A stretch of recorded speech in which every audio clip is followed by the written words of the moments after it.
guys, it's Joe. Welcome back. So let's just go straight into the video. So here I have the Stencils 360 tool. I inserted the 4¼ by 5½ paper guide there. So this is just your standard A2 size. And then here is the 8-inch guide ring for the stencil.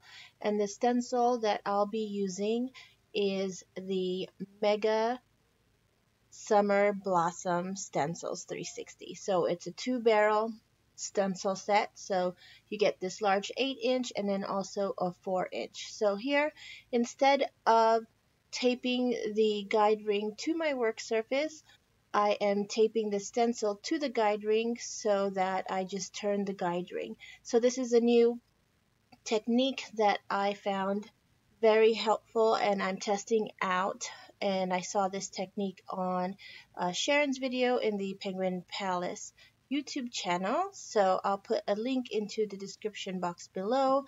I believe she got this idea from Ardith, and if I can find that video I will also provide that link. So I'm going to start off with the Distress ink in Peacock Feathers, and I'm using these finger daubers. I wanted to see if I can just use this 8-inch stencil on a 4¼ by 5½ card to get a background. So I'm not used to making large cards, or I don't usually make large cards, which are what, 5 by 5 or 5½ by 5½, or even 6 by 6 cards. So I wanted to stay within the normal size that I do, which is A2. So I wanted to see how much of a background I can get using this particular stencil on my card. So here I'm turning the stencil guide at 30-degree intervals. So if you look on the Stencils 360 tool, that is actually the circle symbol. So I go ahead and use that symbol as my guide so that I can go ahead and ink the stencil with the peacock feather. So I'm done with that color for now, and then as I switch to the next color, I'm going to clean out my stencil with just a microfiber cloth and some water, and then I just make sure I clean it really well on the front and back side and making sure that the stencil is dry. So here I'm just making sure also that my paper is secure so that it does not move. Okay, so I go ahead and place it back in the Stencils 360, and I switch to Wilted Violet, and that is a purple color there. This is actually a Distress Oxide ink, and then the other one was just your regular Distress ink. So I'm going to again go with the circle guide, but I'm going with the circle outline instead so that I can get the purple between the peacock feathers that I had already inked up. So I'm just filling up the empty spaces with the Wilted Violet on the stencil. And I really like how I can use the stencil guide, and I could also see through the stencil to see where I am applying the ink to. So I'm pretty much done with the 8-inch stencil there, and I clean out the stencil. Here is the 4-inch. I insert my 4-inch guide ring, line up the star symbol to the starting point, and then here I'm taking some washi tape, and again I am taping the stencil to the actual guide ring so that I could turn the guide ring instead of the stencil.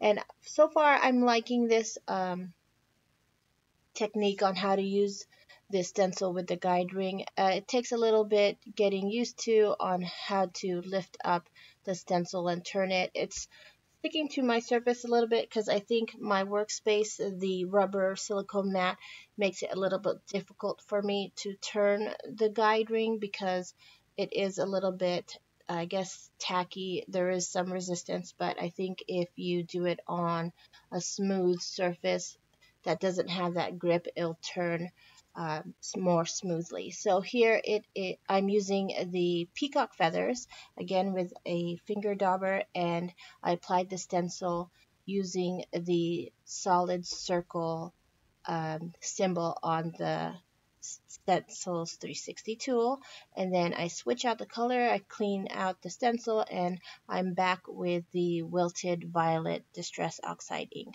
So my battery ran out there, but I went ahead and recharged it. So here I'm filling in the gaps where I want to apply the Wilted Violet, and for this color I used the circle outline as my guide so that I could fill in the gaps between the peacock feather color. So I go ahead and just finish that stencil up, and I'm pretty much done. So when I lifted up the stencil guide ring, I really like how the pattern filled up most of my A2 size card. So here is the finished pattern on this size of a paper, and I really like how it turned out. So you can use any size cardstock that you want as your base, and then you can cut up your stenciled piece to whatever size you want, but I just wanted to go ahead and do it directly to the size that I want the stenciled pattern on. So here I use the Words from the Heart Coordinating Penguin Perfect Cuts to cut that aqua teal cardstock, and I used the circle also in that kit.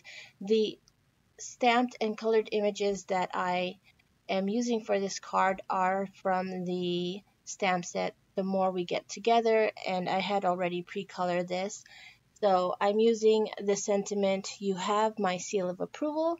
There's that cute little seal on that little iceberg there, and then there's a coral piece in that stamp set, and then there's also a little cute little cat in like a blowfish costume. Here is another image. It's either a rock, or even you can also color it to be ice. And then I added the starfish little critter there. And then I go ahead and adhere the sentiment. So to make the shaker window, I went ahead and used the hexagon die and cut it out of the teal cardstock. I centered the circle die in the middle of that die cut and cut it out. So that is my little frame there. And then I went ahead and got that hexagon die again and cut some acetate sheet to seal off the window. So that is my cute little scene on the front of that shaker window there. So next I go ahead and put this card together. I'm applying my little stenciled piece to my card, and it's an A2 card measured at 4 1/4 by 5 1/2. And then I go ahead and start putting the shaker bits inside the shaker window. So here I'm just prepping my window frame here by taking off the adhesive backing. I have some iridescent purple aqua round sequins there, and then also some star sequins. I go ahead and center that in the middle because I don't want it to get caught on the foam adhesive. So now I'm just making sure that my card is all nice and straight, and then I apply the shaker window to seal off those sequins, and that is my completed card. So I hope you guys enjoyed this video using the new Stencils 360, and thanks for watching, and I'll see you soon. Bye.